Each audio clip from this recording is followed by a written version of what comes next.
Good afternoon, ladies and gentlemen.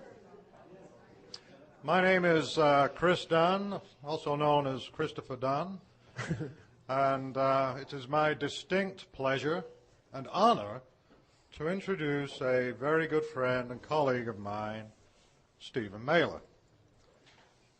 Now, I'll tell you a little story about how Stephen and I met.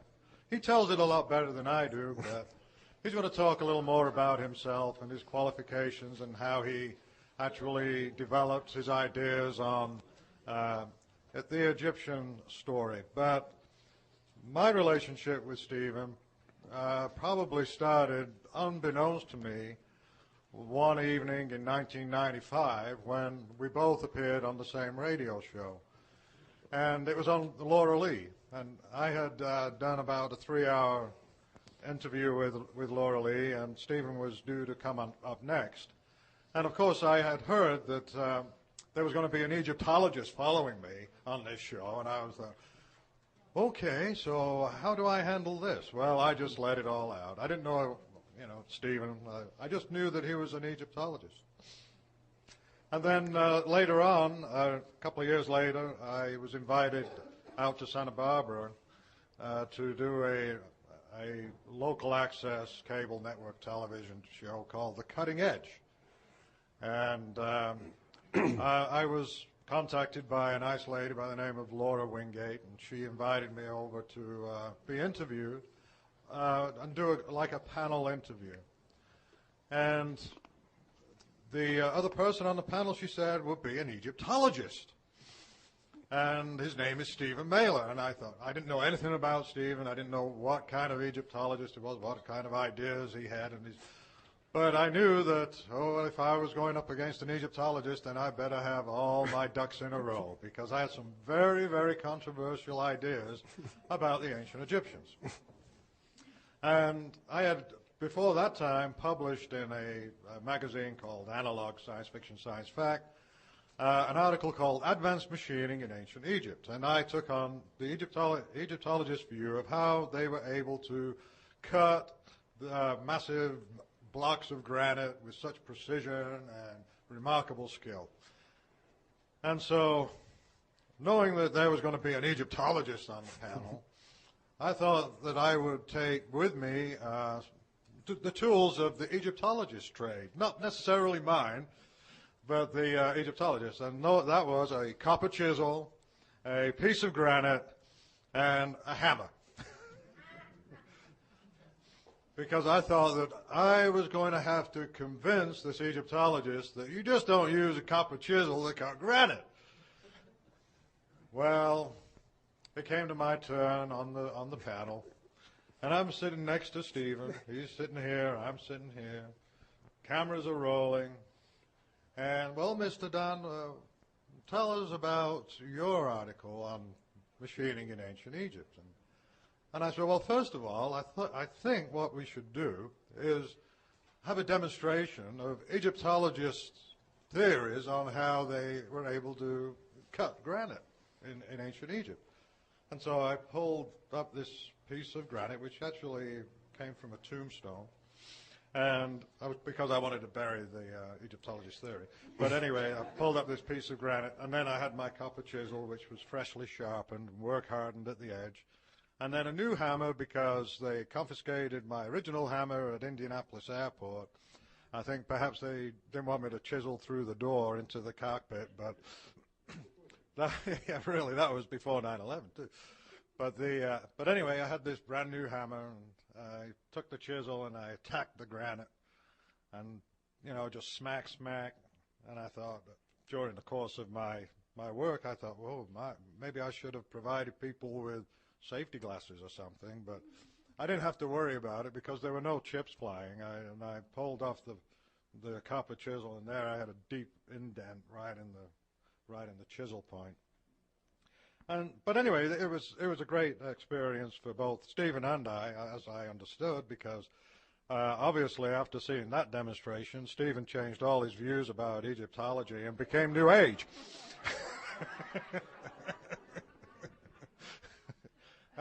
I didn't realize how easy it was to convince an Egyptologist the errors of their ways, but that particular experience was very encouraging to me, and ultimately Stephen and I have worked together in many places across the planet. We've been to Egypt together. We teach out in the field. Stephen's a wonderful teacher. I just sit there. I just stand back and, watch in awe as he describes the Commission history and things of that nature. And then, and I just point to a rock and say, hey, there's a rock. Yeah, pretty far from a rock. You want to take over now, David?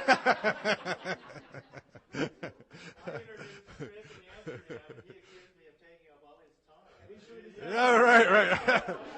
So anyway, and I've only just got warmed up. But I feel that the shepherd's crook is coming out from behind the curtain, and I gotta go now. But no, I would please put your hands together for a nice warm welcome for Stephen Mehler.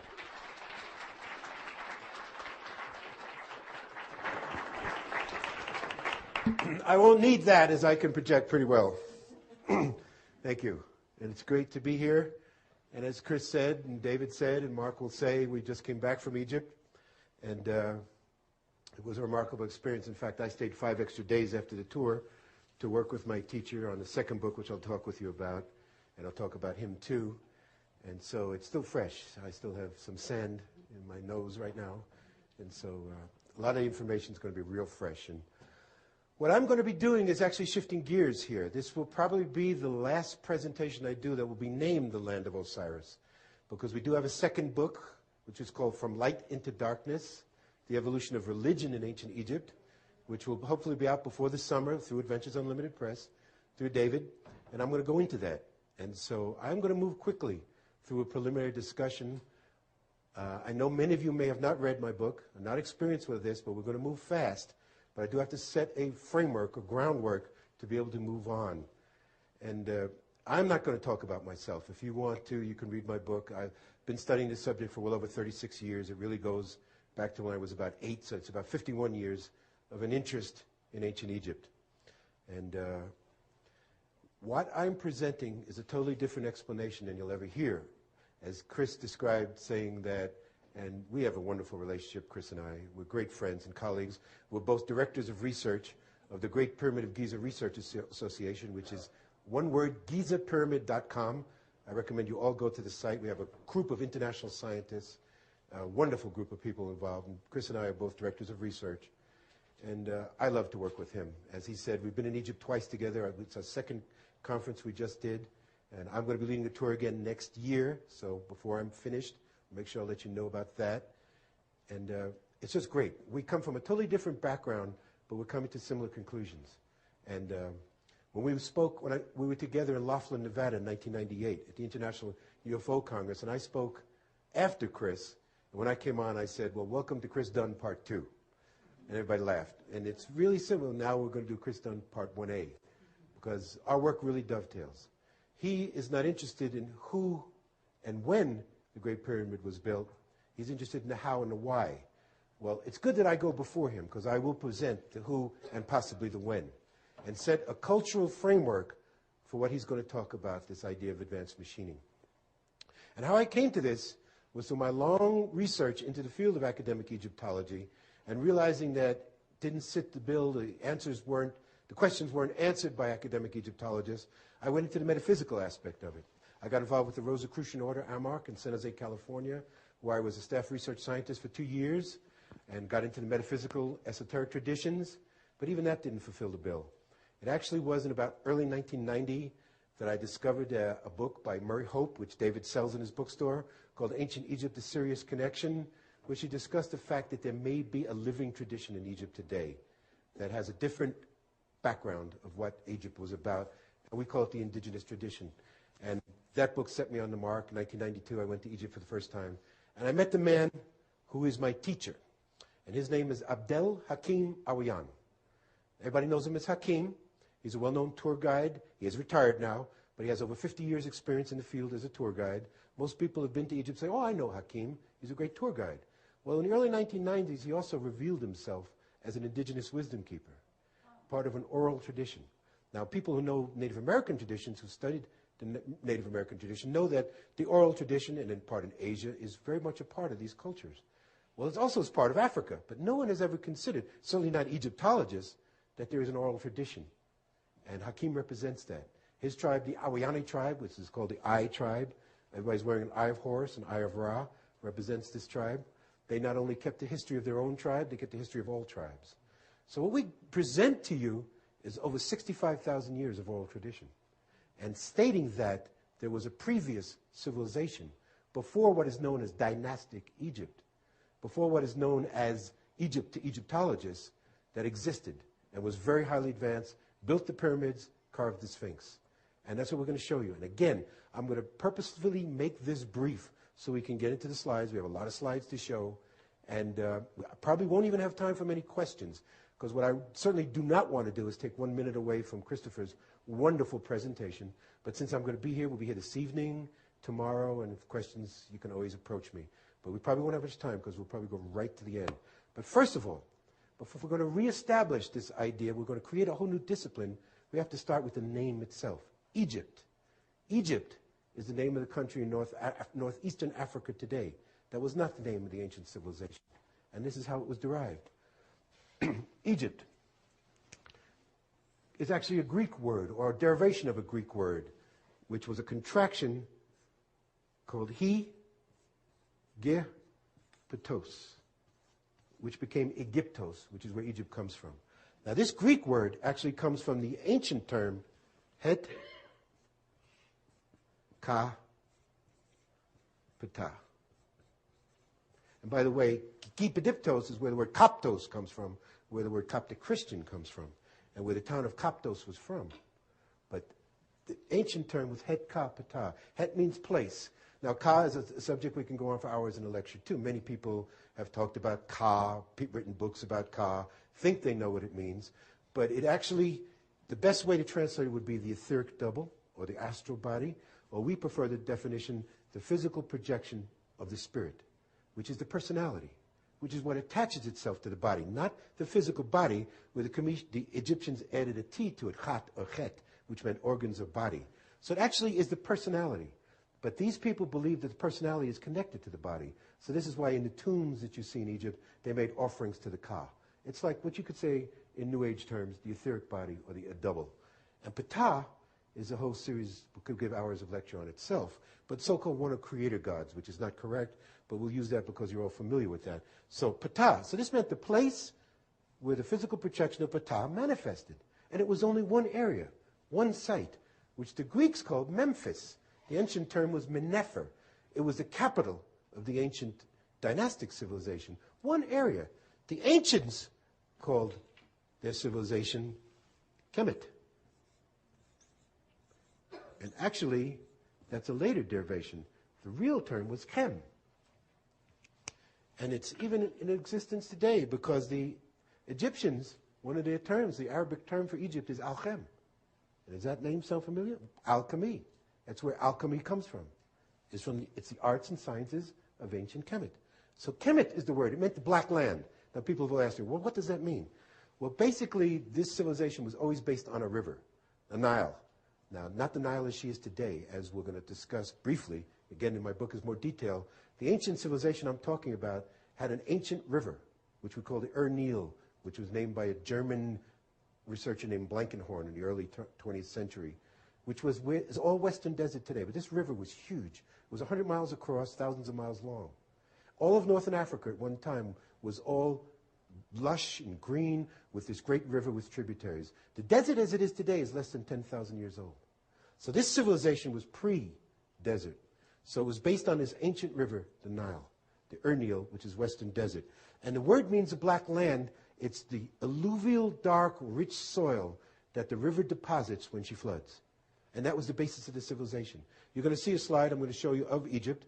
And people are amazed that all this civilization was a thin strip of green land around the river, and the rest was desert. That's dynastic times. But even so, the ancient people called it the black land, meaning the rich soil deposited by the river where they grew their crops, their civilization. So, first thing we say is we don't teach Egyptology. Chris introduces me as an Egyptologist. Well, I'm not. I'm a chematologist. And it's a whole new discipline. So, before you have a framework for what we're going to show you, we also still have to lay a groundwork. And one of the major themes of teaching that my teacher gives to us is the fact of cycles. Now, I'm called a paradigm buster, so is David. And it's an honor to follow David in presentation because I consider him not only a friend, my publisher, but perhaps one of the great diffusionist researchers that's ever lived. And his presentation showed that, how he's able to pull things from all areas of the world which he has seen, he has been, to show the similarities. And we are diffusionists, no doubt about it. And in fact, I can't believe how anybody could be an isolationist. But one of the major paradigms that want to see destroyed completely is this idea of linear evolution. That we've always just gone on a straight line, from the primitive to the complex. This is total nonsense. Everything in nature moves in cycles. And that's what indigenous people teach, cycles. And that's what we're presenting to you, cycles. And what we are now is just the end of a cycle. So my teacher has given us what are called the 5 stages of the sun. And let's do that, because this is a very important teaching that forms the basis of what we're talking about. Now, this is kind of different than you heard before, because we're not talking about sun gods. We're talking about teachings that exist before religion. And this is what my second book is about, From Light into Darkness, where I'm going to make a distinct difference between spirituality and religion, and where I state unequivocally that religion is the business that evolved of spirituality. That's why it's darkness. First stage is called Kheper, which we know as the scarab beetle. Everybody who likes Egyptian iconography has seen the scarab beetle, also known as the driller. Why is it called the driller? Well, the scarab beetle is an unusual little insect because it takes a bowl of dung, animal waste, rolls it up, and then deposits its eggs in the dung. So when the young are born, they immediately have a food supply. So that's why it's called the driller. It's also became a symbol. The first stage of the sun is the dawn, when the sun comes up. Because as a great teacher, R.A. Schwaller de Lubitsch, who, if you've heard of John Anthony West, is the greatest proponent of this man's teachings, he made the statement that the Egyptians, Cometians, used the known to evoke the unknown. And what they saw with this little beetle is pushing the ball of dung in front of itself daytime. They said, well, it was like bringing the sun disk at dawn, pushing the sun. So it became a symbol of dawn. So that's the first stage, the sun at dawn. The second stage is the famous name we all know of the sun, supposedly Ra. But here we're telling you, according to the indigenous teachings, Ra is only 1/5 of this understanding of the sun, not a god by itself. But we'll get to that. Ra means the stubborn, often depicted by a ram. In ancient Egypt, even though they had donkeys, they considered the ram to be a real stubborn animal. So that's the symbol of Ra. Represents the sun at noon. And I'm also going to return to what this means. Let's get the 5 stages out first. Third one is called Un, known as the wise. Often depicted as just a mature man standing on a staff. Next stage, Aten, which is going to be a big aspect in the book I'm writing now. In the book I'm writing now, I'm talking about the last 2 stages, the stage of Aten and the stage of Amen, which I'll discuss with you. Aten means the wiser.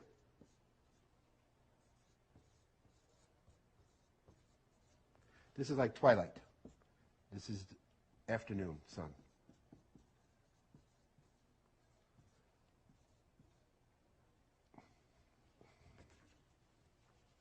Twilight, when the sun is at its peak and then starts to come down.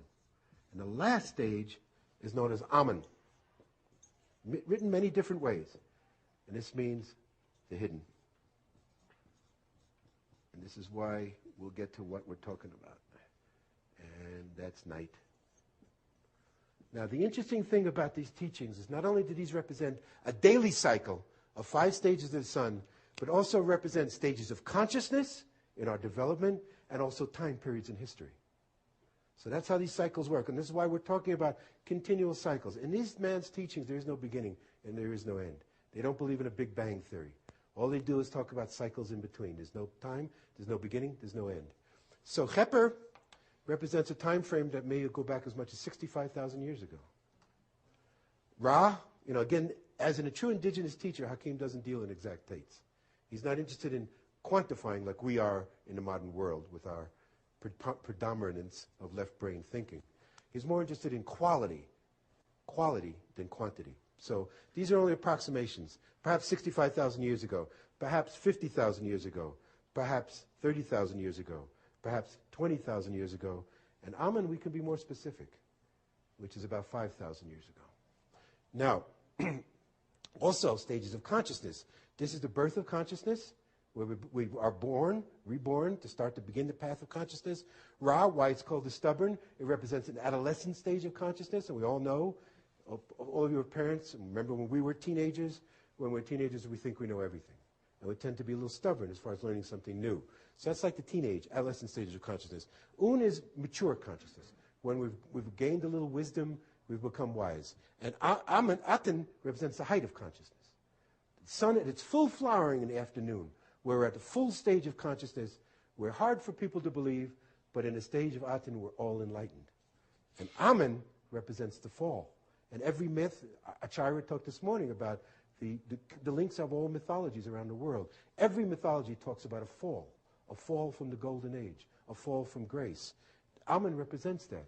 We're going into darkness, hidden. Everything is night, darkness. And folks, that's where we are now. Here's a different aspect of this teaching. We are in the darkest stage of these 5 cycles for the last 5,000 years. Even with our, I always like to use the expression John Anthony West uses, and it's a great quote. We think we're so evolved today with our striped toothpaste and our hydrogen bombs. And that dates us because teenagers don't know what striped toothpaste is anymore, going back to the 60s. But we're actually in the lowest stage of consciousness, and we're coming out. And the reason for these teachings, the reason we're bringing this out, the reason why he has been given permission to bring these teachings to the West, through me and others, I'm not the only one, is that we're coming to a new stage of Kheper now. Just like the Mayan calendar, just like you hear from Native American elders, we just did a great Star Knowledge conference in Minnesota where we presented these teachings to Native Americans, and they just ate it up. It was so much in line with their own traditions, their own teachings. We're coming out of this now. And here's another teaching I'd like to give you. Without offending anybody's religious tendencies here, Amen, Amen, Omein in Hebrew, which we all say in Christianity and in Judaism and in Islam in its way, at the end of prayers, we are taught to believe means, so let it be done. Thy will be done, so let it be. Well, actually it means, according to the Commission teachings, so let it be hidden. So let it be in darkness. Think about that. So this forms a framework for what we're going to talk about. And one last thing I have to give you, because it's essential for my presentation and for Christopher's, is another. 5 is a key number. And I'm bringing it up in this current book, too. 5 is a number that the Commissions use over and over, along with the number 42. 42, why? They tell us 42 was the original number of tribes that made up ancient Kemet. And as was discussed this morning, in everybody's presentations here, it's great how we dovetail together. Hakim's prejudice, his bias, as an Afrocentrist, is that we all came from Africa. That it all came from Africa. Africa was the beginning of humanity and the civilization. So the 42 tribes we're talking about that made up ancient Kemet were all races, all types of people, including the Caucasian race. We're taught that we, Caucasians, came from the Caucasus Mountains in the steppes of Russia. Well, according to this tradition, the white race came from Africa, too. So we all came from Africa. So this ancient civilization, which was known as the Sesh, S-E-S-H, the word for the people, it was 42 tribes. And if I had time to show you all this, this continues all through Egyptian iconography. You see 42 assessors of Osiris. There were 42 steps that led to every temple. There's 42 this, 42 that. That number comes up and up again. So does the number 5. So 5 pers. And per again meant house. So the first one is ki. Per-ah, which means the high house. And here's a teaching to blow everything away you've ever learned about Egypt. The word Pharaoh. Pharaoh. Every day you can go on, see Zahiwas or somebody on National Geographic talking about the pharaohs, the land of the pharaohs, the Pharaoh Ramses, the Pharaohs Thutmose. Everybody using the word wrong, including myself for many years, using the word wrong. Per-ah is where the word pharaoh comes from. In Hebrew, it's per-o. Because the Greeks and the Jews later, patriarchal society, looked at the society of ancient Egypt and they saw kings and sons. So they said, oh, per-ah must be the king's house. Well, it's not. The high house is the woman's house. You're talking about a civilization that was a matriarchy, where descent was matrilineal. Descent went from mother to daughter. So I say to you unequivocally, there never was a male pharaoh. Ever. Ever. The woman was the per-ah, who she chose to be her consort, could have the right to be king. But it was her house. Men in Egypt were only residents in their consort's house. Think about that, folks. Think about that, men. And this, I mean, I could go on and on. There's a lot of books on this subject. If you want more information about the matriarchal, there's a lot of people who have written about it. So that's number one. Pharaoh, throw it out. It doesn't mean male king. Second, per-ka. We had that word ka again. This is your tomb. Per-ka, the house of the physical projection, the personality, which they believe was attached to the body. So that's where the body was laid. Simple enough. That became the tomb. Third, per-ba. Some of you may have seen the word ba. Ba has been translated as soul. I prefer the word spirit. The house of the spirit. That's your temple. That's where people would go to raise consciousness, to do chanting, all sorts of different techniques and exercises to raise your level, consciousness to a higher level, to be aware of spirit, to be aware that you're more than the body. So that was where the temple came from. Third, and fourth most important for mine and the next presenter, per netter. And netter is a key word here. That's your pyramid. The house of the netter. What does netter mean? Well, good old Champollion, Frenchman who worked 21 years to decipher hieroglyphics from 1799 to 1821, 22 years actually, thought he was able to translate the symbols of Egyptian, what we call hieroglyphs, which is a Greek word. And that's led to the whole field of Egyptology. Well, the fact of the matter is the Greeks couldn't read the symbols correctly. And I can go into a lot of detail, but that we don't have time. So all of Champollion's translations are basically incorrect. All of Egyptology's translations are basically incorrect. So the word netter, they translate as god or goddess. Somebody asked earlier, what about all the gods and goddesses of Egypt? Well, the mere fact is we're looking at two different levels of understanding, which I'm going to discuss in great detail in this second book, that there was an exoteric teaching and an esoteric teaching. The exoteric maybe is talking about gods and goddesses, but the true meaning of netter is not god or goddess. And first one, again, who did this in modern times was R.A. Schwaller de Lubitsch, who was the first one to look at this word and said, wait a minute, this word doesn't mean deity like we understand. It means an aspect or principle of the divine. Part of the whole, not the whole. So netter is actually where the Greek word nature comes from. Netter, nature. So the house of nature, the house of energy. Pyramid, Greek word pyramidos, fire in the middle. Much closer to the true understanding. Had nothing to do with tomb. So of course at this point we always stop and say, in its original inception, in its original creation, no one was to be ever buried in a pyramid. Per-ka is your tomb. This is not tombs. So this throws out 90% of Egyptology right here. They're talking about pyramids and kings being buried in pyramids. Nonsense. And Christopher will greatly elaborate on this and show you unequivocally how this was a machine, the Great Pyramid, not a temple. And it fits right in the concept of per-netter. So we provide the cultural framework for Christopher's work. House of energy, house of nature. And he will go into detail about how. Now, when I first presented this, and this is in my first book, The Land of Osiris, which is still available, and this is it in Russian. If anybody speaks Russian, we have a Russian copy. I can't read a word of it, but we have it from a Ukrainian press in Russian now. I presented these four. When we were on tour together in 1999, Hakim was talking to our group, and he's going, okay, and there's 5 pers. He went per-ah, per-ka, per-ba, per-netter. And he's going, ah, ah. And then he goes like this when he can't think, where's the 5th one? And he looks at me, and I said, Papa, you never told me the 5th one. I don't know. Maybe it's the secret one. Well, you're going to see it in the slides. We found it in 1999. And that's the 5th one, because everything comes in 5s, which is called per-word. The house of the wise man, or the teacher, which is where universities came from. So that's the 5. So that forms your basis. You now have a working knowledge of chematology and how different it is than Egyptology. And because of time, I'm going to go into the slides, do a lot of talking with the slides coming up, and again, a lot of the preliminary stuff is in the land of Osiris, but we're moving forward that. We're moving beyond that. Where we're moving now into, in the presentations next year will be called From Light into Darkness, how religion evolved. And I make the statement, again, in opposed to academic anthropology, religious studies, all the disciplines that talk about religion. They say we're hardwired for religion, that religion has always been a part of human culture. And I say nonsense. Spirituality is what we're hardwired for, not religion. Religion actually comes from a Latin word, religiore, which means to bind together. Religious scholars like to put in the word to bind together back to God.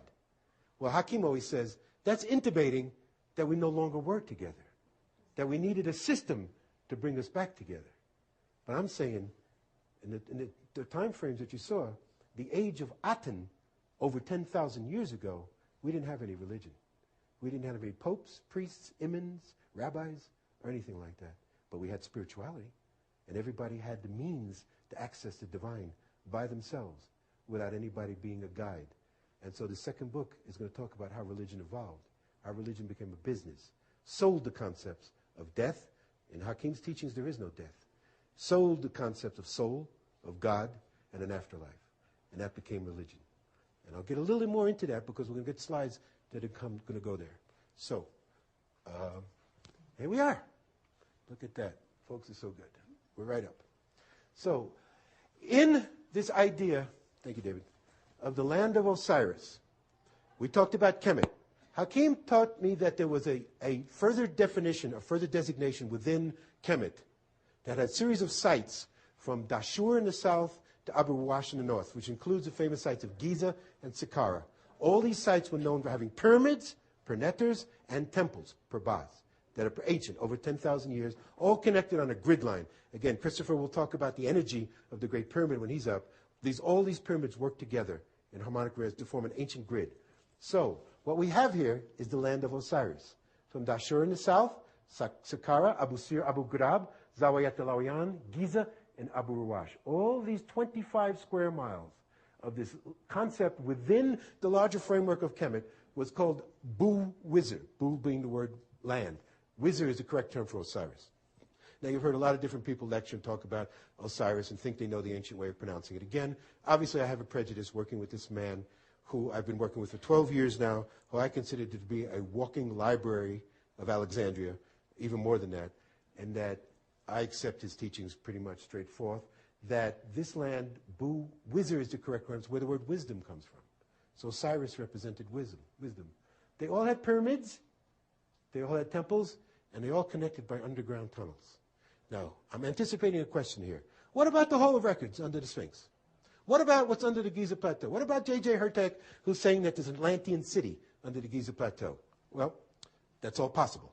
But let me tell you, because I've been in the tunnels under the Giza Plateau, how we are taught is those tunnels drilled through limestone bedrock, and Christopher will talk about the engineering aspects of this, straight through limestone bedrock, as much as perhaps 50 miles into what was the desert out here, which was the ancient river, to connect with water, to bring water to these sites. Why? Because water was the source of energy for the pyramids. Water. Now, we know water as the two aspects that Hakim wanted me to concentrate on my research was sound. Christopher will talk about acoustics, and water, and how they work together. I'm going to talk about how we think pyramids were built, how the stone was cut, how they were lifted and put into position before we're done. So the water was brought to all these sites, and in the tunnels underground Giza, if any of you know what Zahi Hawass has had to do for the last 20 years, they've had to pump out thousands, if not millions, of gallons of water to get into these tunnels, because that's what they were for, to bring water to these sites. Someone asked me, and in fact I was asked in a television interview this morning, what does the Ankh mean? I wear a nice Ankh. Everybody likes to wear Ankhs. Well, Ankh means life. Egyptologists tell you it means life. Well, it means more than that. Because in all the temples in ancient Egypt, the keys that they would open the doors with were in the shape of an Ankh. Why? Because it also represents water, because water is the key to life. Next. And there he is, Abdel Hakim himself. This is at a site where unfortunately, we don't take tourists anymore. As things with tours, they compress to where the sites are going to take you. We used to go there. This is at Memphis, which was the capital of dynastic Egypt. He's pointing to Het Ka Ptah, right here, where the word Egyptos, Egypt, comes from. And it only represented this one area, this one site, Memphis, Menepher in the ancient language. Next. Now, Per'ah, where does Per'ah come from? And this is at the temple of Hathor at Dendara, which was discussed earlier. David showed the wonderful slides of the crypts at Dendara. Well, this is on the roof. Now, this is called a cartouche. You hear Egyptologists always talk about cartouche, French word. It means bag of holding or grocery bag. Well, actually, it's a knot of papyrus where Egyptologists will tell you that a king's name was inscribed. And that's another one that needs to be flushed down the toilet, because these people would never have put their common names up on the walls for anybody to see. These were titles. Again, 5. Where are we going? Back to back, back, back. 5. Again, 5. Each king of Egypt had 5 titles. 5 different titles. So what's in here is usually a family name. And it's usually the woman's name. And here it is. Per-ah. And it's at the goddess's temple, the female netter. And there she is. This is the glyph of Hathor, the house of Horus, or Hiru, which was not a sun god. Which Hiru meant the boy that becomes a man when he becomes enlightened by the woman. And that's a whole other story. But there she is, the original Per-ah, Hathor, and it's meant the female's high house. Had nothing to do with the male king whatsoever. Next. This is a graphic a friend of mine made. This shows what would be temple. Per-ba, the ba was represented by a stork. Why a stork? Because they saw a bird being able to transcend the physical world to leave the earth. So soul is spirit, could leave the physical plane, so they used the bird as the symbol. Per-ba, per-neter. Here's its term for pyramid. No matter what Mark Lehner and Zahi Was or anyone will tell you, this was the correct term for pyramid. Per-neter, the house of the netter, the house of energy. Next. And here it is. This is at Abu Sir on a nice, wonderful piece of granite. Per-neter, that's the sign for netter, like a flag or a pennant. I will go into the second book, the derivation of the term, why it became this flag or pennant, and how these symbols became the Hebrew language, evolved into Hebrew. But this is the house of the netter. This is pyramid, without a doubt. Next. Now here we are at Dashur. We start with the south. Why do we start with the south? Because the maps of the ancient Cometians would be opposite the way we are today.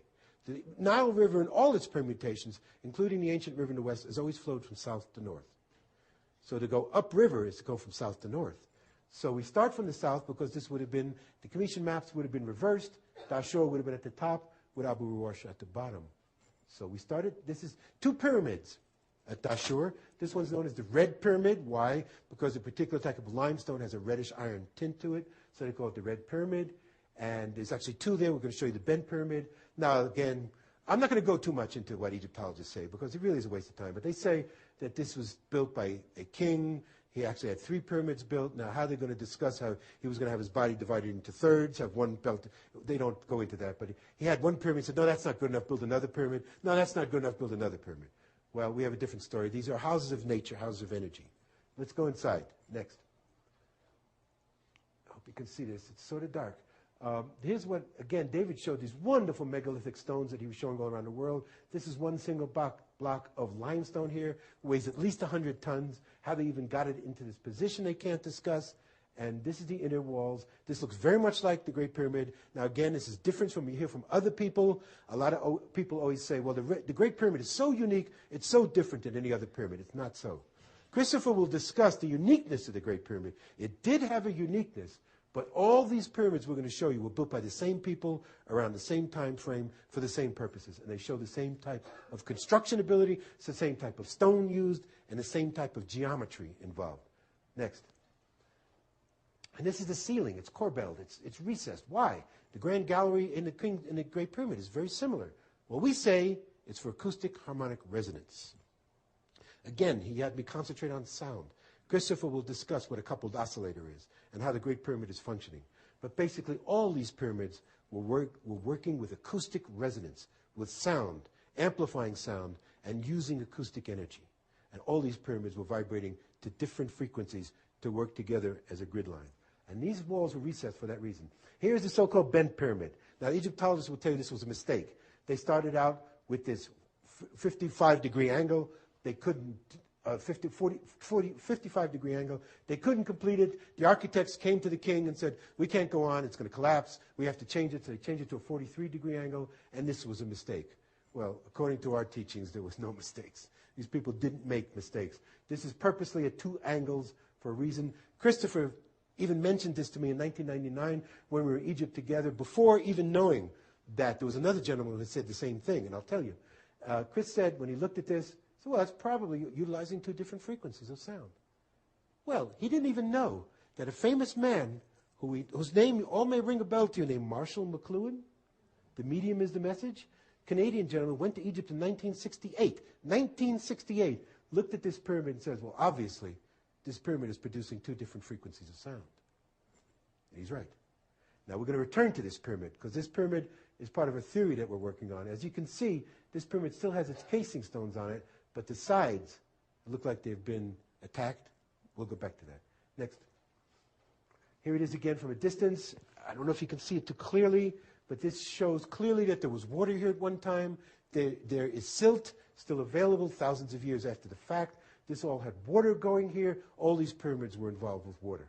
And what's interesting here is the ground slopes from west to east, meaning coming from the ancient river, not from the river. The Nile as she is today would be over here. It has nothing to do with this pyramid. The ground slopes from west to east from where the ancient river was in the west, which is all western desert today. Next. And this, interesting, there's another pyramid at this area of Dashur.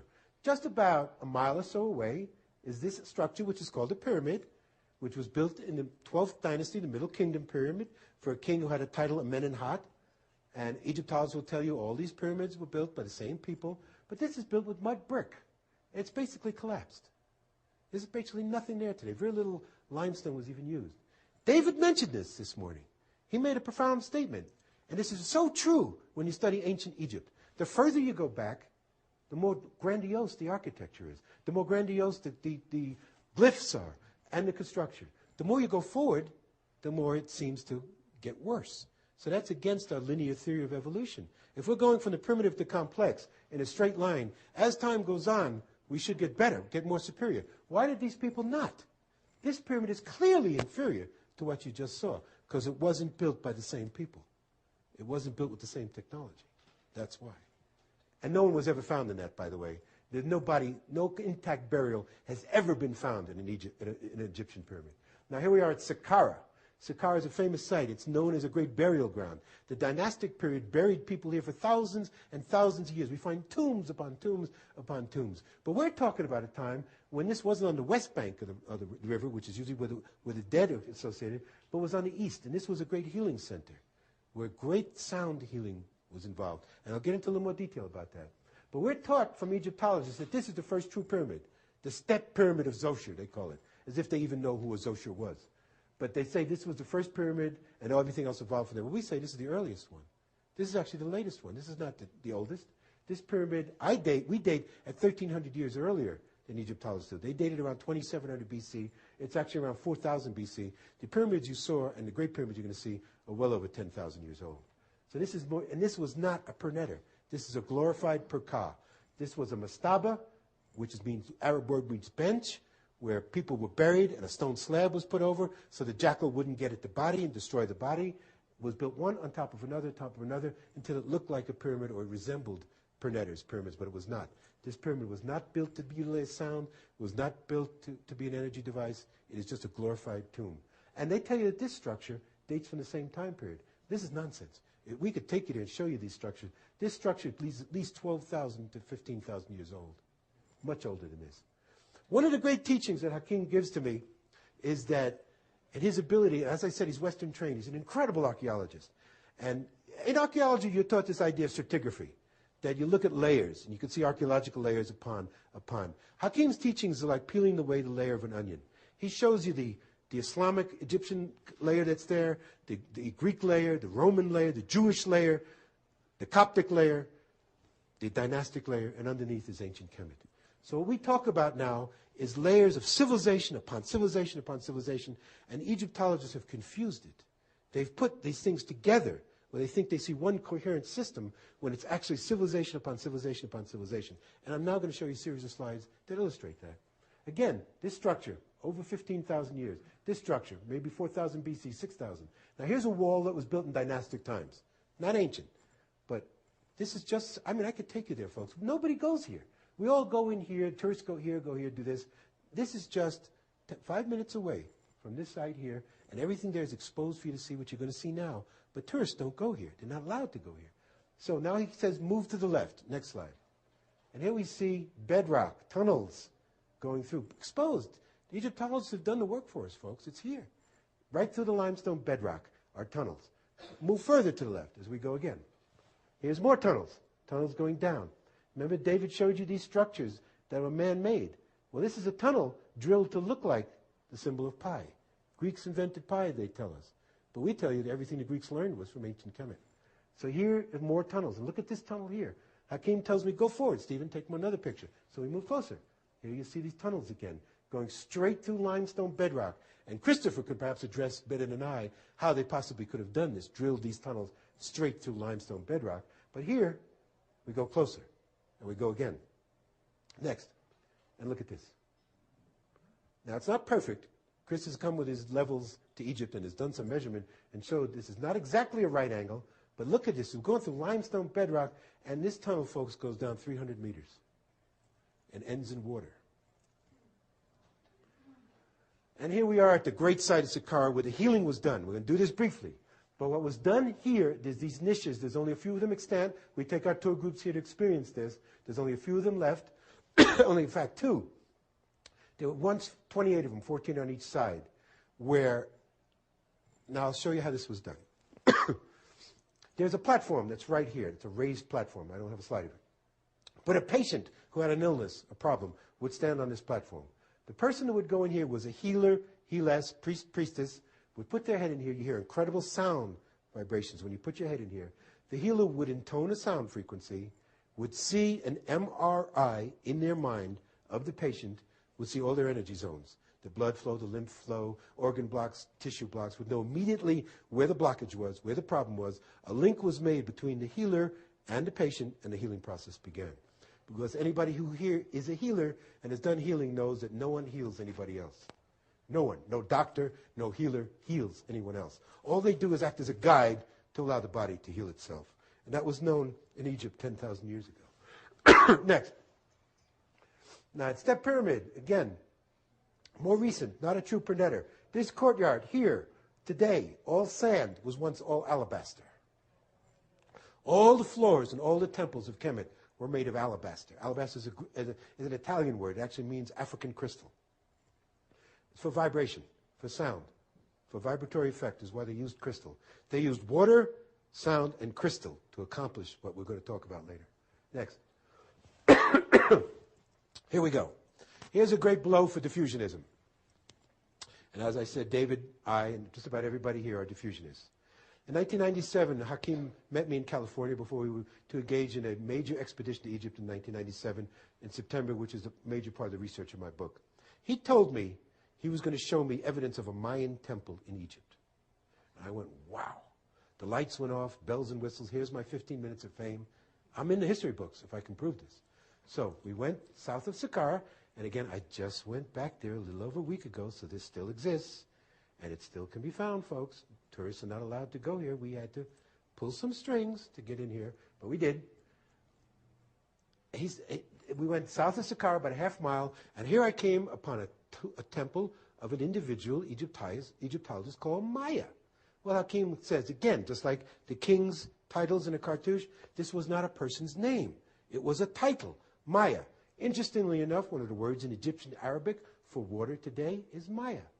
As Andrea can tell you, as everybody else who was with me just in Egypt can tell you, when they'd come around to our table and say, what do you want to drink? I'd say, oh, Maya. Oh, yeah, they'd laugh. Ah, you know the Egyptian word. It means water. Think about that. Keep that in your mind. It means water. So it wasn't a name. There are many individuals you can point to in Egyptian history who had the title Maya. But here I'm looking at him. Okay, well, I'm looking at this and I say, okay, well, it looks typically Comitian Egyptian. It's a tomb scene. He's got his food for the afterlife. He's got all his protective spells. Next slide. And this is a key one here, which I didn't point out to you, but this is in my book. This is Askat, another symbol for water. Nefer, which means harmony. I have a whole chapter in my book called Askat Nefer, The Harmony of Water, how important water was to these ancient people. So this was a clue to me right away. Well, this was a wise man. If they put this on his tomb, it means he was smart. He knew the secrets of water. But still, I see nothing here to go on. Next. And here he is. And I just saw this again. The paint is still there after 3,300 years. Original paint still there. But I'm looking, is this a Mayan nose? Is this a Central American Indian? That's a stretch. So I said to Hakim, I said, well, I know what you're trying to say to me here, but I can't go with this. If I go on a stage in a university in the United States or anywhere in the world, they'll laugh me off the stage. There's nothing here that looks like from an Indian from Central America or Mexico. And he says, well, you know the expression, when in Rome, do what the Romans do. He's living in Kemet, so of course he portrays himself on his tomb as an ancient Cometian. Well, I was crestfallen. There goes the 15 minutes of fame, there goes the history books, all of that. But there are at these sites these little men, old men in galabeas, and they're men because the women stay hidden, because it is an Islamic culture. It's not what it used to be. But the men, they'll come around to you and they'll look at you and say, well, there's something you should see. And everybody has a natural reaction, they just want some bakshish. They just want a handout, and you walk away from them. But sometimes they'll take you to something that you will be amazed. This little keeper, because I was with Hakim to begin with, didn't speak English. He saw I was perplexed, and he came to me like this, come here, come here. We went to this little chapel area that was boarded up. We pulled away the boards, opened up the doors, and next, this is what we saw on the ceiling. Oh my God. That's not Egyptian, folks. It's not Cometian. Absolutely so, and I can give you verification of that.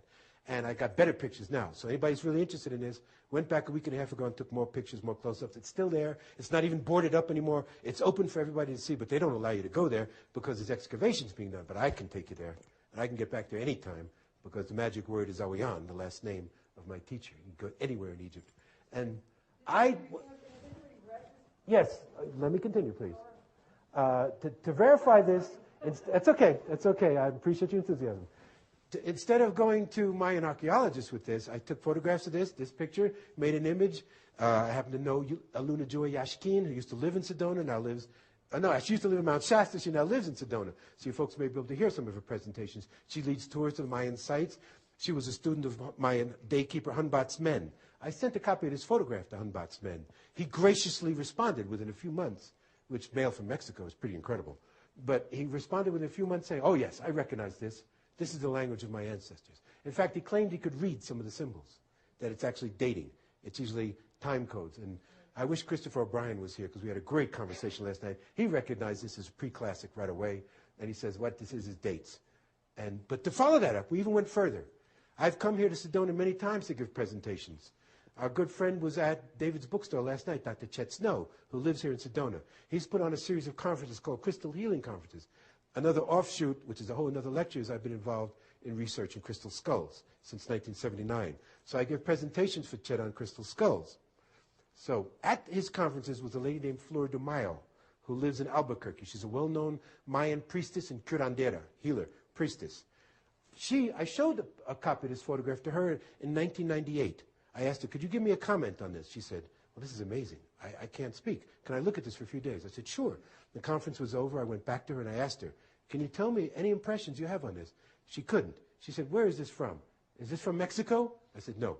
She said, is this from Peru? I said, no. This is from Saqqara, Egypt. She said, Egypt? She said, can I have a copy of this to show my teacher? And I said, sure. Her teacher's name is long name, basically goes by the name of Don Alejandro. He is the elder, recognized wisdom keeper of the Quiche Maya of all of Guatemala. He looked at this, immediately said, oh yes, this is the language of our ancestors. Without a doubt, this is Mayan. And then he related a story to her from his indigenous oral tradition, that according to the Mayans, they originally came from the Pleiades. When they came for the Pleiades, they came to four corners of our earth. One, of course, Mexico and Central America. Another was Northern Africa, ancient Egypt. And he said those people were called the Naga Maya. I went back to Egypt in October of 1999. She told me this in April of 1999. Went back with tour with Hakim, told him this. First of all, he was greatly enthused that we had an indigenous confirmation of the find. And then he said, oh yes, Naga. Naga is from the ancient Cometian word Nag, which meant tribe. Tribe, Maya. Did the word mean in the ancient Cometian language the tribe that came from across the water? I put it out to you. There's no doubt, folks, that this is not ancient Egyptian script. Next. This is Abu Sir. We're going to have to move quickly so I can get all these in. Abu Sir has another true pyramid. It's kind of in danger, in being destroyed, attacked. But here, Egyptologists tell you this is a causeway where they led a procession to bring the king's body. Well, this is, first of all, sloping downhill. Right here is obviously the remnants of an ancient lake. You still have the reeds today. It only rains here less than 4 inches a year. But these reeds are still going under the sand and finding a source of water, which still exists. This was a lake. This was a causeway where water came from the west, which is behind us, from underneath the pyramid to this lake, without a doubt. Next. Now, here's an example of how they get it wrong, as David sort of said earlier. Here's a pillar of granite, and Christopher will address how fine the work these people did in granite. Perfectly round, perfectly smooth, and here you have glyphs on it. So Egyptologists, like most anthropologists or archaeologists will do, they'll come along and say, well, obviously we can date these, so we'll date the structure to these. But as I've taught Chris in the field, and now he knows it himself and can speak about it with authority himself, that's nonsense. This pillar cannot have been done by the dynastic people. As he'll tell us, as he already told you his little story, they didn't have the tools to do this. This pillar is over 10,000, maybe 20,000 years old. The later dynastic people came along and crudely chiseled these glyphs into it to represent supposedly a title of a king in here. And I just submit to you, because I'll show you further examples, the people who had the technology to do this chiseling could not have done this chiseling, could do this carving. So you cannot date this structure from these symbols. Wrong. And here's some basalt here. Here's Hakim standing, which he tells us was the remnants of an ancient dock where boats would come because it was all water to park near the Pernetter to bathe in the energy fields, to make offerings too. So again, you cannot date this structure from the symbols. And it's very important when you're dealing with chematology as opposed to Egyptology. Next. Here he's on his way to Abu Ghurab. We're going to do Abu Ghurab very quickly. Unfortunately, we don't take tourists to Abu Ghurab anymore, but I can get you there if you come with me. We can't take large groups. It's a restricted area for the reasons we're going to show you. They don't want you to see what's there. It's obvious. So he's on his way. But what I submit to you here is, first of all, what you're looking here is thousands of, if not millions of potsherds and pieces of granite and limestone. Obviously, there were structures here. Why don't they comment on this? They don't say what's here. Oh, it was a temple to a king. No, it wasn't.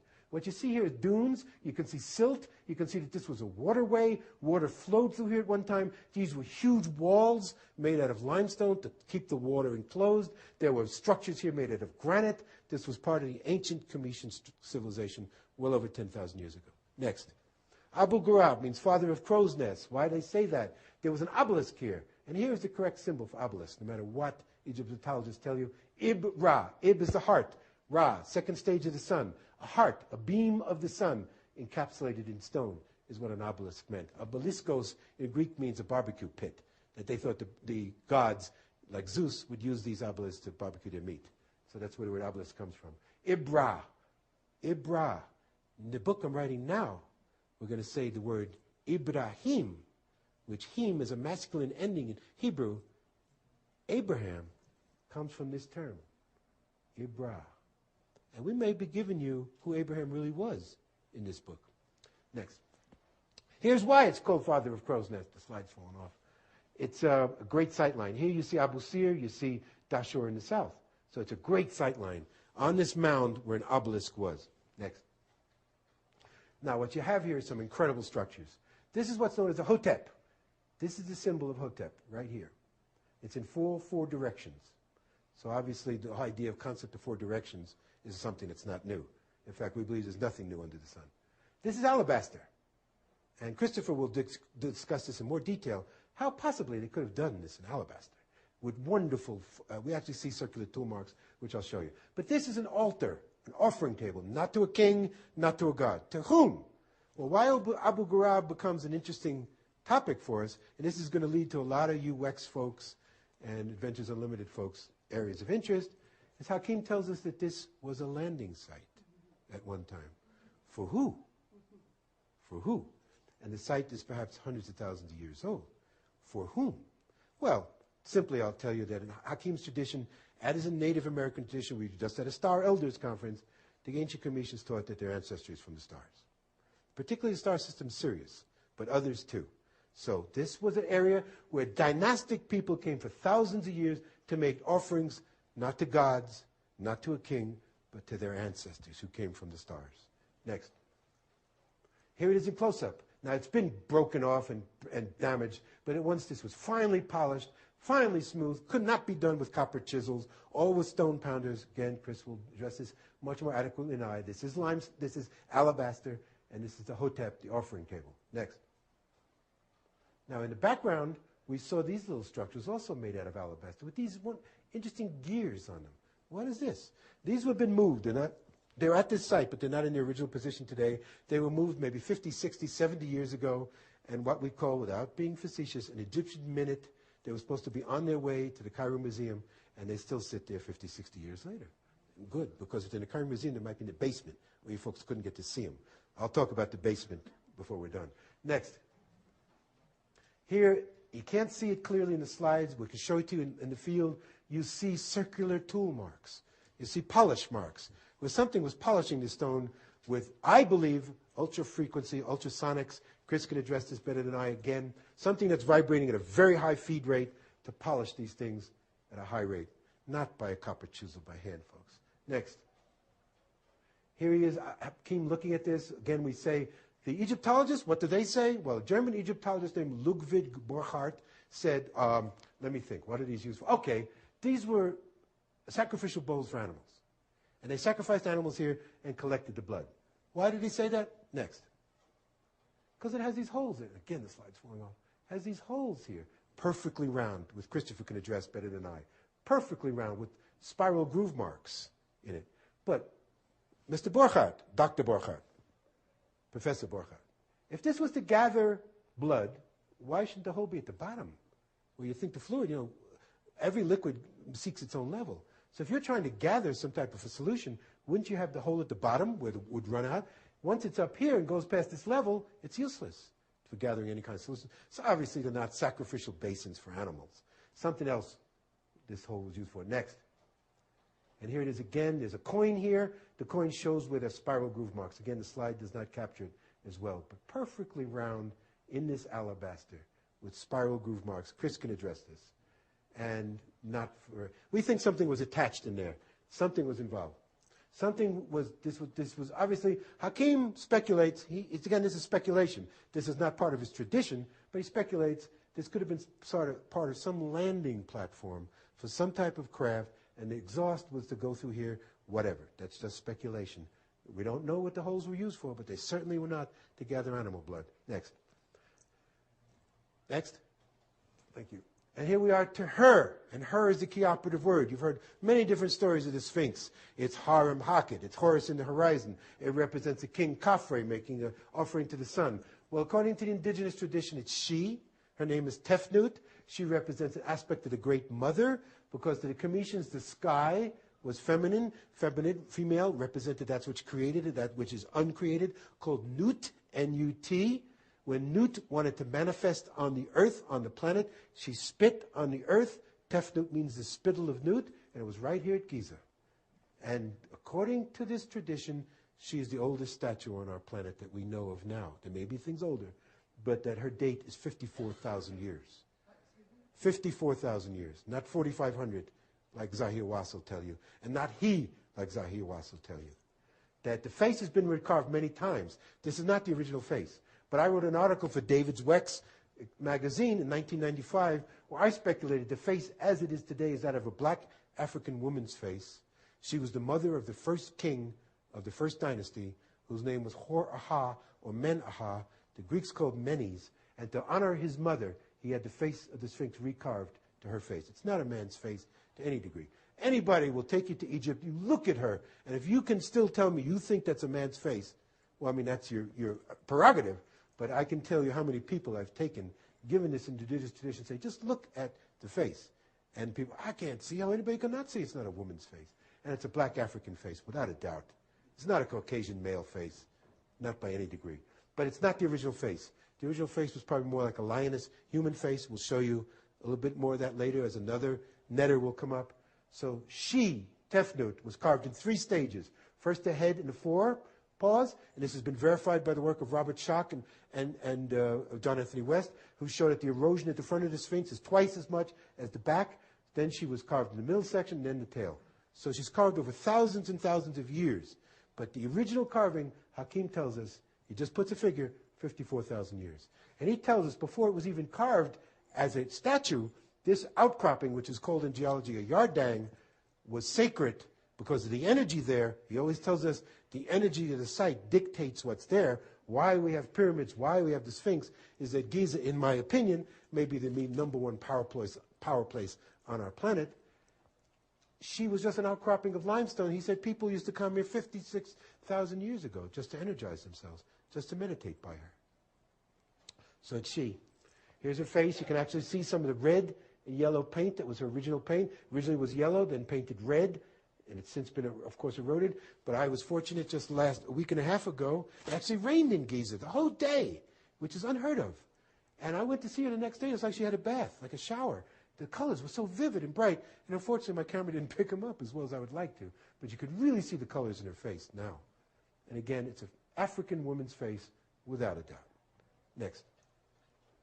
Here's close-up, where I showed the close-up. I did this last year, 2003. And you go on a tour with Angela, which we're leading a tour next October. She's leading another one in November, where you can actually go into the paws of the Sphinx now and get close to her, which I couldn't do until just 2003. It's a marvelous experience. So I took this picture to show that the jaw has been damaged. Why has the jaw been damaged? Because the Egyptologists tell you that they had a name for her, Har Ma'achet, Horus in the horizon. Well, it was an attempt to masculinize her. In the patriarchy, which I talk in great detail in my current book, How Patriarchy Arose, they put a false beard on her. And it's not there anymore, is it? She spit it out. She said, "What the hell are you trying to do to me?" It's in a corner in the Cairo Museum. I couldn't find it again. The Cairo Museum is a zoo. It's really hard to find things in the Cairo Museum. But it's stuffed in a little corner in the Cairo Museum, this little chintzy piece of limestone that is the beard. And you can obviously see it wasn't part of the original structure. And not there today. Next.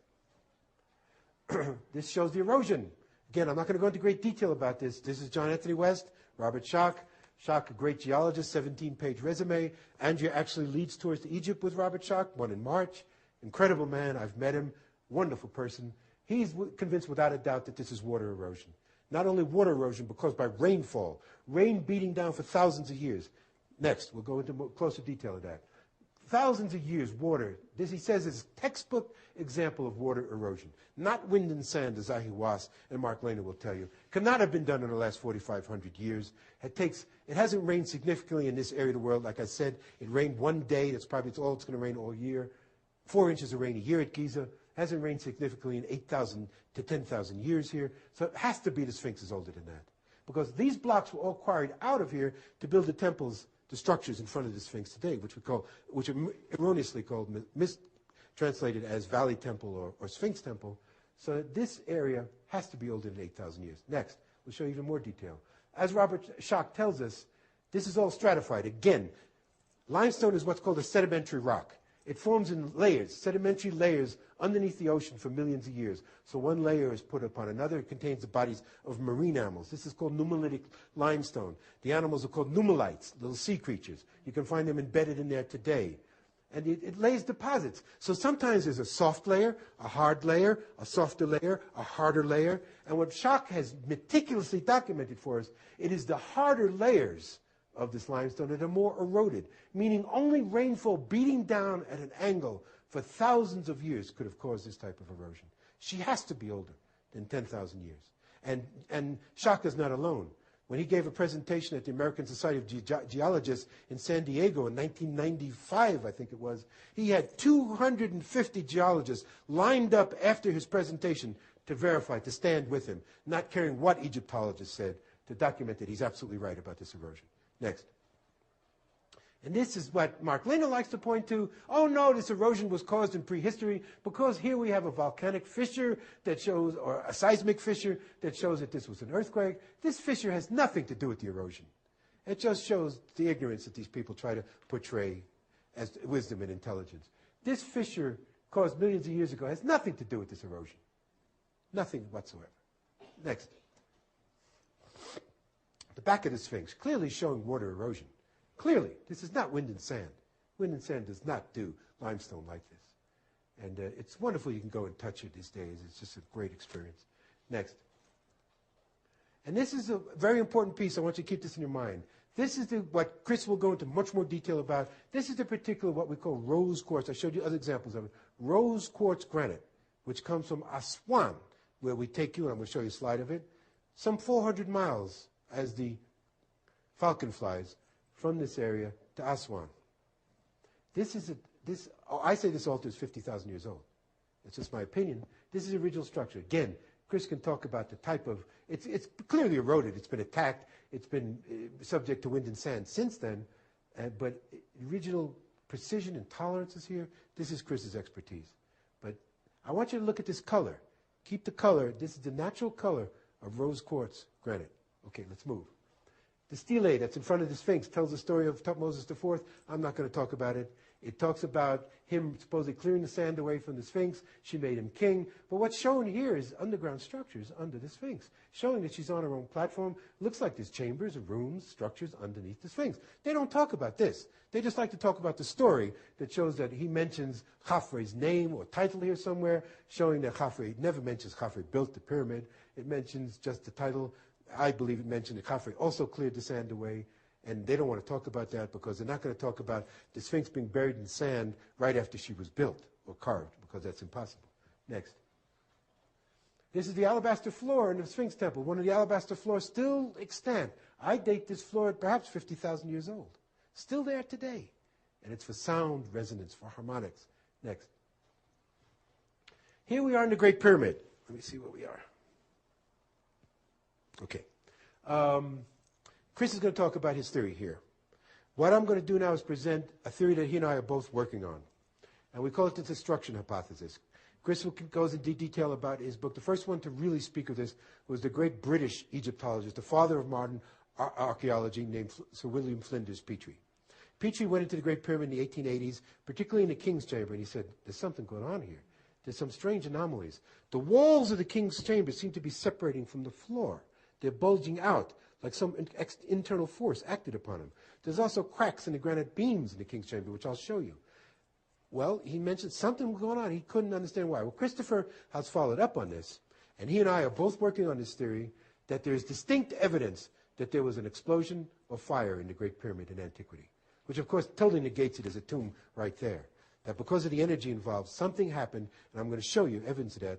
I actually just had an article in a WEX issue about 3 issues ago, maybe 2-3 issues ago, where I had, actually it was last year, where it was there an explosion in the Great Pyramid? I had an article also in Atlantis Rising to this effect. So both Christopher and I are working on this idea. Now, Chris, this is in the Queen's Chamber. It's one of the so-called external passages which doesn't lead to the outside. Chris will go into detail about this. But there's staining here. Now, Chris postulates that hydrogen gas was produced in the Great Pyramid. We agree. He says, according to his evidence, and there is evidence to this, that chemicals may have been used. A dilute solution of hydrochloric acid and an anhydrous zinc mixed together under proper conditions will produce tremendous amounts of hydrogen. And he also says he thinks this staining on this wall here could have been caused to the hydrochloric acid reacting with the limestone. Well, it's possible, but it's also possible that this conflagration we talk about could have caused this staining because, in my opinion, since we first discussed this theory in 1999 when we were in Egypt together, and I've gone back a couple of times, I have found damage to all walls inside the Great Pyramid. Every wall in every chamber shows damage and staining. Let's take a look. Now, here are these rectangular slots. We're in the Grand Gallery. There are, again, supposed to be 28 of these on each side, 14 on each side, 28 complete. Egyptologists speculate statues of Khufu, the builder of the Great Pyramid, were put in these slots, although they've never produced any evidence of any statue except a 3-inch little statue that's in the Cairo Museum, but that's another story. Never found any evidence. Well, there also isn't any evidence of what we think might have been there. Chris speculates in his book, the Giza power plant, these might have been some kind of devices, resonators, to amplify the energy. He calls them perhaps Helmholtz resonators. Why they don't exist, we'll show you. But also, this is key, is right here. This is limestone, folks, but this looks like granite. It looks like that rose quartz granite. It's not. There's a patina on the walls inside the Grand Gallery, like they were subjected to great heat. Let's go on. Chris points this out. He's actually got a better slide in his PowerPoint than I do. There's these scorch marks in the ceiling of the Grand Gallery. They happen to correspond right over to these rectangular slots, right over.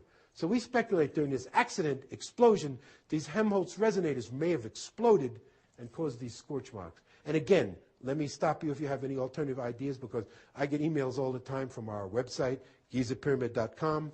Christopher and I are both the directors of research. Oh no, this could have been caused by torch marks from tourists, or breath, carbon dioxide. Well, these things have been cleaned. Chris saw this when he went back in 2001. The Egyptian Department of Antiquities is always cleaning inside the Great Pyramid. And opposed to someone else who said they may use solvents, some harsh chemicals may have caused the scorching. Please, folks, this is Egypt. They use water. Soap and water at the most, but basically water. I've been inside when they do this cleaning. They don't use any harsh solvents or anything like that. They use good old-fashioned water. So they clean the ceiling, and they made these scorch marks even more visible. So these scorch marks go into the limestone. This is not an external reaction. This is something that reacted to the limestone itself, and we have even more proof. We'll show you the smoking gun next. And this is the smoking gun. And credit must be given where credit is deserved. Christopher Dunn needs to be given the credit for this, because he made this discovery in 1999. We just did a conference. It's our second conference. In 1999, we did our first conference, where our good friend and great technical advisor who's working for us, Ted St. Rain, and I'm honored to be working with him again, was doing the video and sound at that time. And we were in Egypt then together. Well, as they were videoing Chris at this time, and they shot the floodlights, this is the upper wall of the Grand Gallery. Chris looked and said, now, wait a minute. Look what's there. This is not limestone. This is granite. This has never been said by an Egyptologist. This appears in no textbook. The wall, we know the King's Chamber is all granite, but no one ever noticed before, because no one ever put a light on it, that the upper wall of the Grand Gallery is all granite. But folks, I remember I told you to keep in mind the color of that rose quartz granite. This is rose quartz granite that comes from Aswan. Look at this color. It's all scorched. It's all darkened. And folks, this scorching goes into the granite. Now, we've got a whole team of independent researchers involved.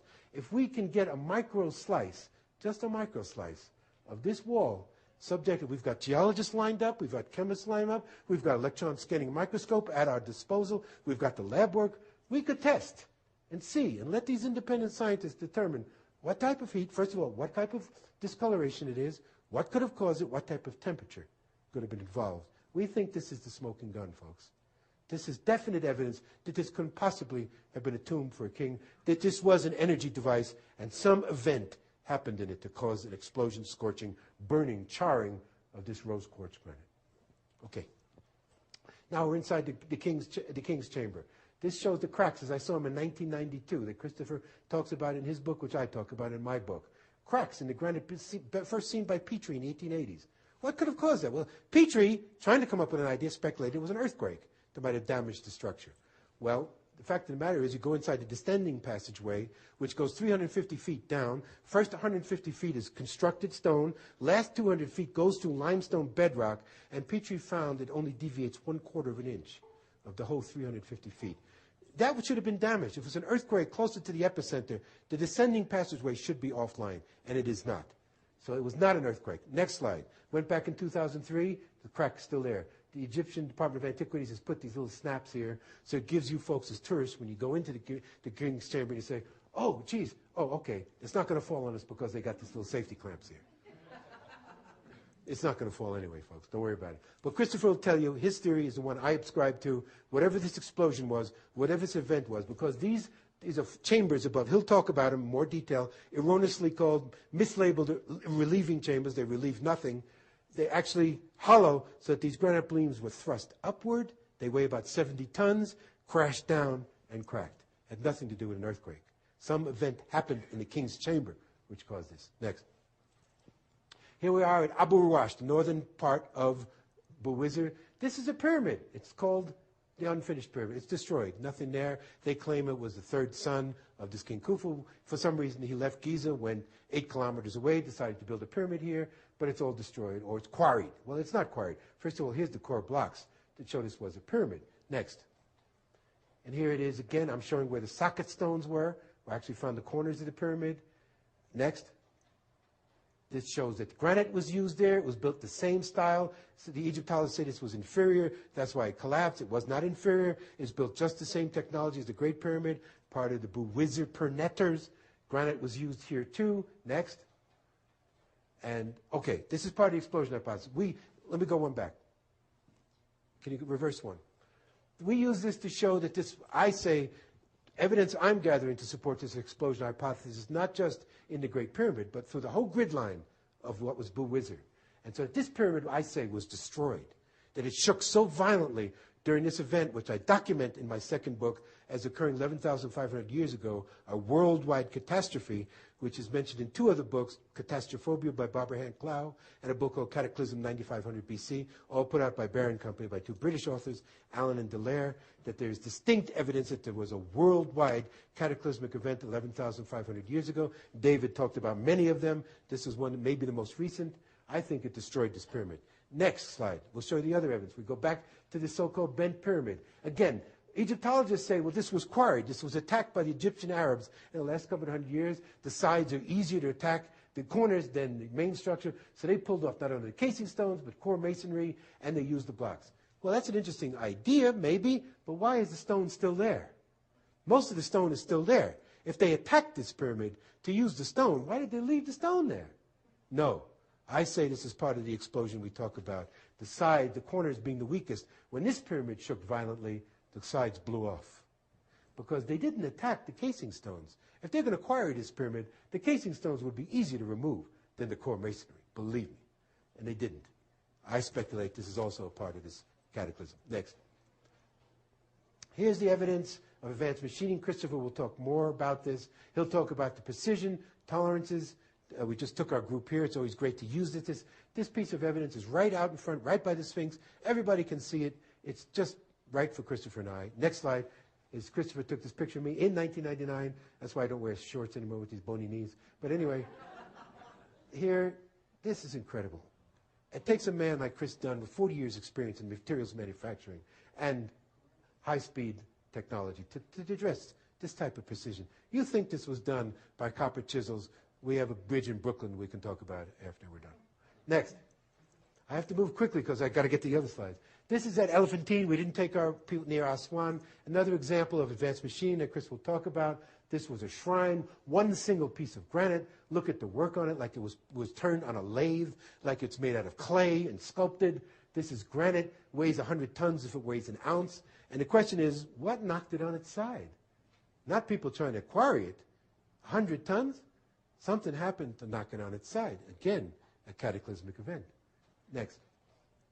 Here we are in the Cairo Museum. These are so-called sarcophagus made of alabaster. They are not sarcophagus. These boxes were used for acoustic harmonic resonance. Look at the polish on it. I'm actually discussing with a tour group in 1999 Chris's theories on advanced machining, how this could not be done by simple mechanical tools. The toolkits we see at the dynastic people could not be done. Next. Here's the unfinished obelisk. Chris will talk more. We were just there. David and I, Chris, we had so much fun here. This is one, this looks like it's cracked, but originally was one single piece of granite. David showed you Baalbek, which has objects weighing 2,000 tons. They are more, but this is supposedly the longest object ever found. It's 120 feet long, estimated to weigh 1,200 tons. Egyptologists tell you, well, they couldn't complete it. It cracked when they were working on it, so they left it there. Well, David was the one, when we went there, when underneath found the crack on the underside. They didn't discover the crack. These cracks are all modern. They didn't discover the crack till this stone was dressed. And they were ready to undercut it, to finish it, to lift it, and put it into position. They didn't discover the crack until they got underneath, because the crack is on the underside. So they had every intention of finishing this piece and lifting it into position. And maybe that's the time to talk about that. How did they do that? Well, I'll just give you the indigenous tradition. Oh, we're coming to that. We're going to come to that. Next slide. There it is. In the Cairo Museum, I can take you all to see this, folks. It's right out there in the open. It's mislabeled by British Egyptologist Walter Emery as being a ceremonial plate for lotuses. He had no other idea what it was. He found this cache in Saqqara in 1936 that had 10,000 objects made of stone. And they don't have no idea what this was about. This is a schist plate, volcanic stone, very hard to carve. Looks like it's made out of clay, like it's actually made on a potter's wheel. It's almost razor thin, very thin, quarter of an inch, half an inch at most in radius. It has these 3 lips on it, which you can't see too clearly, and a centered device. Hakim says this object was made to spin on a separate device, producing a sound frequency with the use of the human voice, with a sound frequency, with running water to create an electromagnetic field, with crystals to amplify this electromagnetic field. They created a sound frequency which overcame the force of gravity, and that's how they cut lifted and shifted stone by the use of sound, ultrasonics, and that's, today it's being used. There actually is hydrotacs used now. They usually use water jets, coming at tremendous pressure now to shape stone. So we're saying anti-gravitics. David has some wonderful books that, if you don't know the Wex catalog, about anti-gravity, theories about anti-gravity. This is what comes from the indigenous people. Further in the Cairo Museum. Now these look like plates, okay? We could give Emery credit here. These could be something, but not this. Again, schist. This looks like it's part of a machine. It's part of another device. It was meant to fit together and spin, rotate. That's the indigenous theory, folks. Anti-gravity is how the Great Pyramid was built. A 1,000-ton block, 200-ton block weighs nothing if gravity's not involved. And we think it could have been a team of as little as 800 people could have built the Great Pyramid. Here's the tunnels. I talked about being in the tunnels underneath the Giza Plateau. There's a tunnel, it's called the Temple of Four Guardians. I can take you to it. You go down a space of around 30 feet. You come to where there's all sorts of stones, limestone blocks that are blocking an entrance, obviously put there by someone who, Supreme Council of Antiquities, they don't want you to see. I forced a hole, I put my camera through it, shot down, and here is under the limestone bedrock. Again, these type of tunnels. Now, it ends in a dead end here. Now, here's some other stones that have been placed here. Who placed them here? Supreme Council of Antiquities. Why? This tunnel makes a distinct left turn, and where does it go? To the Sphinx. All these tunnels were interconnected, water flowing like the veins in our body, like the arterial system in our body. I go into much more detail in my book about this concept. Tunnels crisscrossing, water flowing, creating electromagnetic fields. Next. Here's a great glyph that's at Edfu, which was the Per word, a teaching temple. House, Per, T, Pert, Asgat, house of water. What's the house of water? There it is. Perneter, pyramid. Pyramid connected to water. The house of water is the pyramid. Clear. Here it is again. Pyramid, Perneter, Asgat, water. Water connected to the pyramid. Clear. No argument to me, no debate. Next. And here's another symbol which I've given to a friend of ours who's on our group. Here's what's called, the waterman glyph. Here's a man in adoration. This is the N, actually the consonant N in the glyphs. It's also a symbol for water. Another symbol for water, Asgat. This inscription was put there to say that this individual who they're talking about was considered wise because they knew the secrets of water. And here's another one, real interesting. Mer-E. It means beloved in the ancient Comitian language. It's where the name Mary comes from. Mary was not a name. It was a title. It actually applied to both men and women. Mary, the beloved. It shows how a lot of the names we have today, I discussed this more in the book that's going to be out next year, came from titles. Mary is Mary. It's a title, not a name. Here's the Per word. We found this in 1999, the fifth Per at Edfu, the house of the wise man. That means Edfu was a particular temple that was a teaching temple. So this particular area of the temple was what became the first university where people would come to learn. The Per word, the house of the wise man. Next. Here's in front of the Sphinx. This is an ancient dock where boats would come. It's quite obvious that boats docked here. The Egyptologists have no explanation to say that, well, the Nile would overflow and come here, but this is not the current Nile that we're talking about. It's the Nile that was over here, the Western Desert. Boats actually came around, came in front of the Sphinx to bring offerings to her as like a customs point, like a disembarkation point. Next. And this we're working on. This is not as clear as the Sphinx, but this is the west side of the Great Pyramid. Here are some of the original casing stones still left. Now, this pyramid facing west is not subject to wind and sand, to the type of erosion that usually appears, because the wind in Egypt is known as the khamsin. It comes out of the south, and I've been there when it happens, and it can just scorch your eyes. That's why you usually have these little Arabic face masks to protect you from the sand and wind. You saw that in Lawrence of Arabia, whoever saw that movie. But this doesn't face the sand, the wind and sand. This faces the west. So the only type of erosion I speculate that this could be water. And if this is water erosion, again proves the pyramid is older than 10,000 years. This is not as strong as we have at the Sphinx. I want to see Robert Schoch and other geologists comment on this, whether they think this could possibly be water erosion, not sand. So it's something we're working on. Next. This is the east face of the Great Pyramid, which clearly shows wind and sand. This is subjected to the khamsin. So once the casing stones have been removed, which is probably within the last couple of thousand years, the casing stones have been removed, this area has been subjected to severe wind and sand erosion. It shows typical type of erosion caused by that. Next. Here's the so-called mystery glyphs. David told you that we come across things that no one can understand. Now, I submit this to you for all you extraterrestrial buffs who want to get into this. Egyptologists cannot even comment on what this possibly could mean. It's not typical glyphs. This is the sign of the netter. Again, divine principle. Also, there's usually a star. Here it is. Star sometimes means from the stars, or possibly extraterrestrial. And there's symbol like dots here, lines, a circle. Somebody speculated this could be, looks like a socket where something is plugged in. Hakim says this means the power of the netter. It does respond to something. At one time, this was an actual device, a raised device where something metallic was plugged into to work with energy. So he agrees with that. At the Star Knowledge Conference, where I was just at, some of the extraterrestrials, including a gentleman who's going to be leading the tour with me next year, named Benny LeBeau, a Shoshone wisdom keeper, said he thinks this is a notation. This represents either a coordinate of something extraterrestrial. We had somebody channeling. Now, again, you folks can have your own opinions about what's channeled. Everybody, I always say you take channeled information with large grains of salt. If it resonates with you, fine. If it doesn't, forget about it because it can't be proven one way or another. But somebody who's a well-known channeled in that this is language of the ETs. You can take that for what you will. We see these glyphs all over Egypt. I have other pictures of it from different sites. This is at Philae, and it's right out in the open. I can show it to you. Next. Here she is. I told you we're going to show another so-called lioness face, Sekhmet, whose name actually means the power.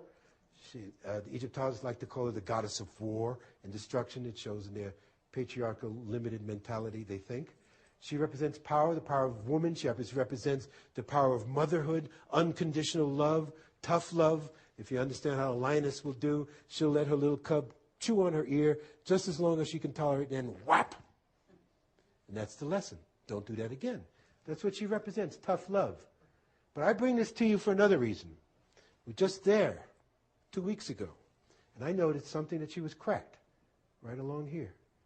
You don't see the crack here, 1999. This statue's been attacked. When I told this to Hakim, he was appalled. And he blames, of course, the so-called antiquities police, who have paid big money to protect these things. But if you go into the chamber that's before her chamber, her consort of Ptah is supposed to be there, but his head is missing. Obviously, you know what Muslims do, Arabs do, Egyptians do, they don't value this ancient civilization like we do.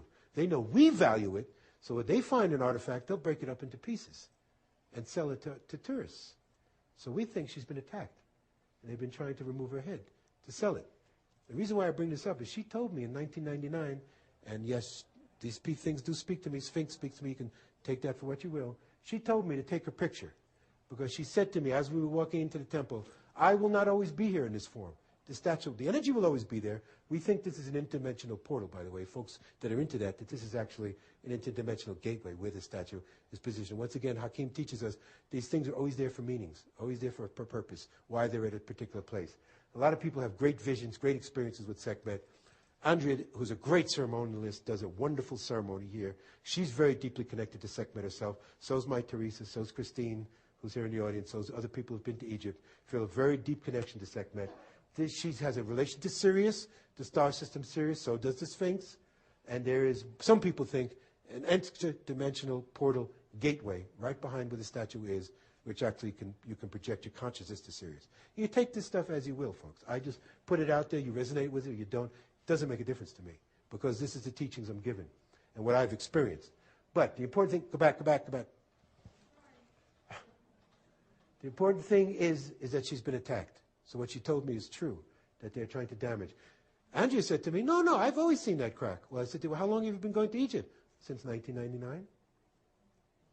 Hakim said this statue was pristine.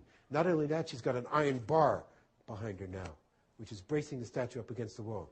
That iron bar wasn't there in 1999 when I was there. So this is just an example of what we have to deal with, why we have to take pictures, why we have to get images, because this is why I had to go back to see the Temple of Maya. Because I feel if Zahi Hawass finds out about it, it's not going to be there anymore for people to see. So it's still there. But that's why we have to take pictures and images to record these things. Otherwise, we have no proof, just lip service of what we've seen. Next. Now we're going into the second book. This gentleman is the reason why I got into Egyptology in the first place. Now again, these were not names, these were titles. He was given a title at birth, Amenhotep. Amen, darkness, the hidden. Hotep, I showed you, sacrifice, altar. It's a sacrifice to the dark one, to the hidden. Well, this gentleman decided that that title didn't fit him at all. Didn't fit what he was all about. He's not in the age of Amen. So he took the title Akhenaten, or as the Egyptians like to say, Akhenaton. Akhenaten. Ach means the shade or the shadow. Aten, we showed you, the fourth stage of consciousness, the wiser, the state of enlightenment. The shade or the shadow of the wiser. Also, I say, literally means a reflection of enlightenment. Now you may say, well, isn't that arrogant of this individual to take this title that I'm a reflection of enlightenment? Well, you know, Buddha, who was born Siddhartha of the Sakyamuni tribe, is given the title Gautam Buddha. Well, that means the awakened one. It's the same title. Akhenaten, shadow of the wiser. So this gentleman wanted to do away with the fact that we're in the age of darkness and wanted to return to the age of enlightenment, the age of Aten. And so he took this title. He stopped a lot of the practices of images, of mummification. David and I have got into detailed discussions about this. There was no mummification during it. He only ruled for a time period of maybe 17 to 20 years. Ahmed Osman says 21 years. There's some evidence to that. Of a time period around 1350 BC. This was, and I use in the book I'm writing now, the symbol of yin-yang, if you folks know that. You see the circle with darkness with a speck of light.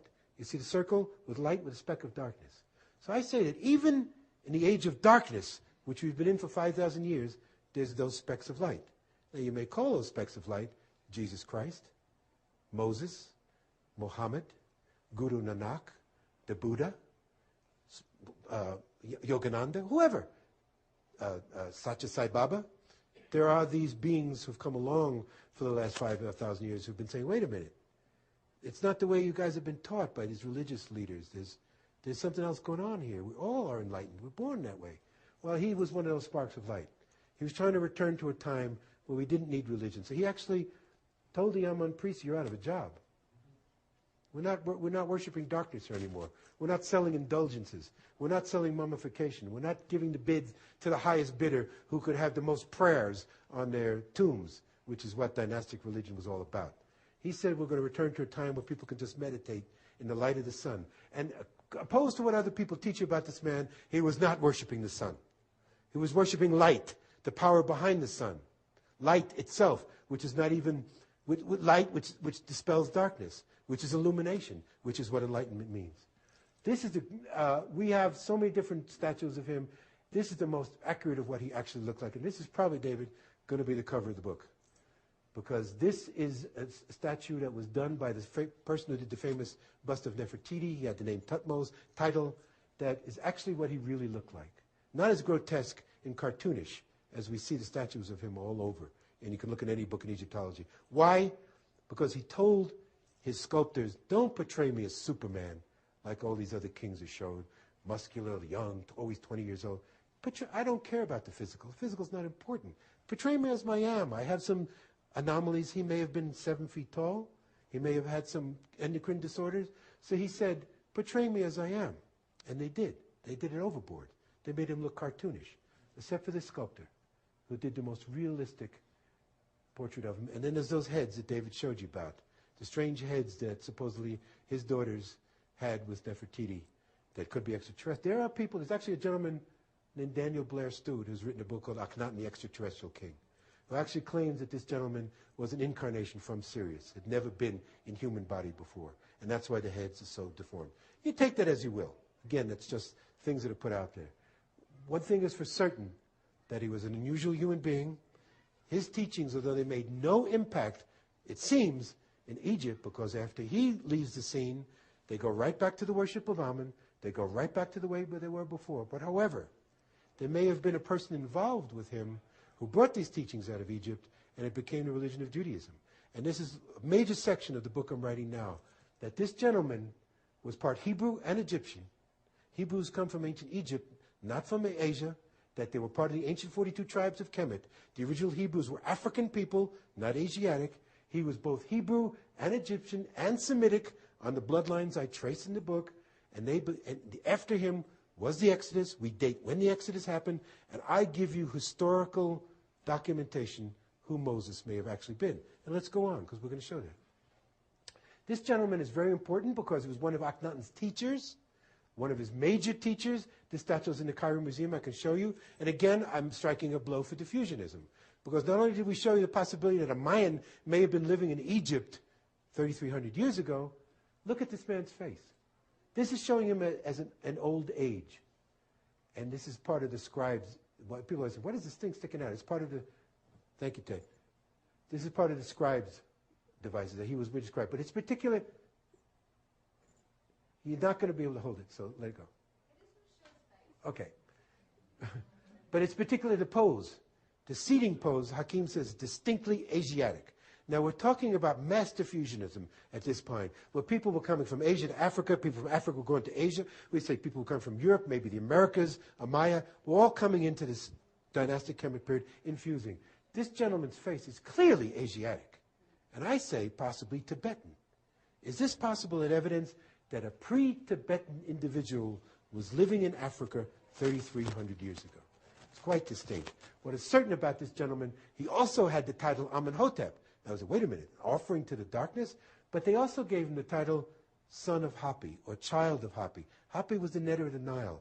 Hapi is often depicted as a male face with female breasts, because the Nile, the water is hermaphroditic, containing both masculine and feminine energies, the harmony of both. So by giving him the title child of the Nile, they were saying that this man was an enlightened master, a great teacher.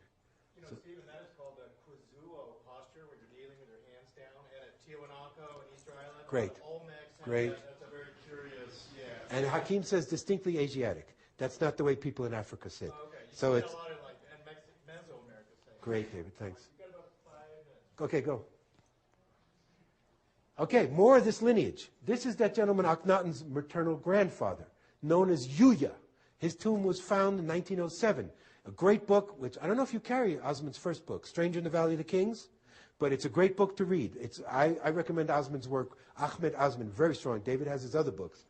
He wrote a book of Stranger in the Valley of the Kings. Why? This individual was the only individual of non-royal lineage who's buried with the kings in the Valley of the Kings. Why? His daughter, Akhenaten's mother, married Akhenaten's father and became king. So he was known as the father-in-law of the king. Well, why he's important is, I'm telling you, and I agree with Osman completely, that this gentleman was the biblical patriarch Joseph. Here we get the patriarchs coming into Egyptian history, which Ralph Ellis, who David carries his books, talks about a lot. This gentleman with a very distinctly Semitic nose was not Commission, was from Asia probably, and we put Mitanni as actually being northern Syria. Just a little difference there. But this is where he came from. He was definitely Semitic. So here we have a linkage, which I'm going to talk about in my book in detail. Semitic traditions coming into Kemet, merging with Akhenaten's traditions, which is what became Judaism. So this man, I say, is an early Semite, whose maternal grandfather of Akhenaten, who brought in the Semitic teachings. His name, Yuya, actually relates to Yosef, Joseph. Next. I'm just giving you a tease here so you read the second book. Here is Moses, though, folks. Hakim took me to Akhetaten, Amarna today it's called, in 1998. We went into a particular tomb, which he said was important for me, of the vizier of Akhenaten. Vizier meaning the man that's like prime minister, who's like in charge. But he said this particular gentleman who had the title Ramos, again, Ramos, it's a title. Ramisu, actually, in the ancient language, means Misu means reincarnation. A reincarnation of the second stage of the sun. Again, it was just a title. This is his tomb. Hakim said this gentleman was important because he was a fan bearer of the king. Well, people always say, did he just worship the king and wave the fan? No, he said no. It also meant he had the ear of the king, which means he was a very close confidant, where he was totally part of Akhenaten's system of teachings. I say, folks, the Greeks would have called him Ramoses, and that's where Moses comes from. No matter what, Egyptologists go through all these gymnastics to try to come up where the name Moses comes from. They are taught in Judaism that Moses meant Moshe, which meant to draw out of the water, that the daughter of the king found this little baby in a reed basket and pulled him out. But why would an Egyptian woman be speaking Hebrew, a language that didn't exist for thousands of years until later? So Moshe, which means to draw out in Hebrew, has nothing to do with Moses. Moses is Misu, which means rebirth, and here he is, Ramos, the vizier of Akhenaten. I'm speculating in this current book, this is Moses, a historical figure, which up until now has only been a myth. And it is my bias that every myth has a basis in historical fact of a person and event. Next. Here he is again. Okay, here's very important. You don't see this clearly, But here, Hakim pointed this out very clearly, are the 12 tribes of Hebrews in Moses' tomb, to show that before there were 12 tribes of Israelites, and in my book, I make a distinct difference between the words Hebrew, Israelite, and Jew. They are not the same people. Even though every Jew today practices Judaism, they are not the same people. And you'll have to read the book to find out why. But here, clearly, Hakim tells us the 12 original tribes of Hebrews were part of the 42 tribes of Kemet. And here they are depicted on the wall in Ramo's tomb. Next. And this is Akhenaten's great-great-grandfather, known as Tutmosis III title. He's very important because I have a major chapter in Rosicrucianism. Any of you who is interested in the true history of the Rosicrucian order, we deal with it in my book. Goes back to ancient Egypt. This man, by the Rosicrucians themselves today, is considered the traditional founder of the Rosicrucian order, going back to 1450 BC. Next.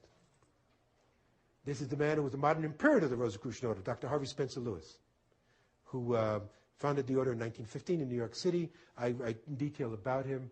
He fulfilled a prophecy that was told to him in 1999 when he was initiated in France, where it said it would be the reincarnated soul of Amenhotep IV, Akhenaten, who would reestablish the Rosicrucian order in the land where the eagle spreads its wings. The symbol of the eagle spreads its wings is North and South America. He was given jurisdiction for the Rosicrucian order in North and South America. He then accepted the fact, he never paraded around and said it, that he might be a reincarnation of Akhenaten. He never made a big deal about it. He just accepted that he fulfilled the prophecy. And again, he never went on radio and television and said, I'm Akhenaten, folks. He never made a big deal about that. Next. And I'm done. Great.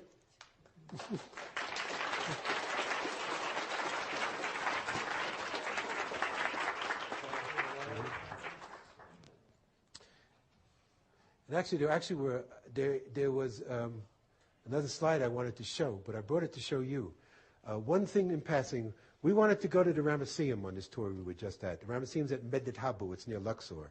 It supposedly was built in the 19th dynasty by Ramses II, dedicated to him. It actually is not. And it's a classic, and I have the picture to show you. It shows the Exodus on the walls. So there's always been a controversy that there's no documentation of the Exodus outside of the Old Testament. Wrong. We can show you the Exodus on the walls of Egyptian temples to show that it occurred in the time period we're saying. Okay, a couple of quick questions, because we're not going to interfere with Chris. Yes? Wasn't there some pyramids at This is what's called the collapsed pyramid. But we don't consider it as part of Buwizard because it was not a pernetter. So it's not an energy device. Again, they eventually started building these mastabas. Mastabas is just a stone bench. They started building them higher and higher until they resembled shapes of the pyramids that were already in existence, but they were glorified perkas, tombs. However, there's never evidence that anyone was ever buried in even these. So we think they were symbolic tombs, that they were never actually buried there. It's the so-called collapsed pyramid. I've been inside of it. We did sound experiments in it. It was flat. There was no resonance, no acoustics at all, like there is. Chris will talk about the harmonics of the Great Pyramid. Anybody else? You're so blown away, you have no questions. Thank you, folks. That was great.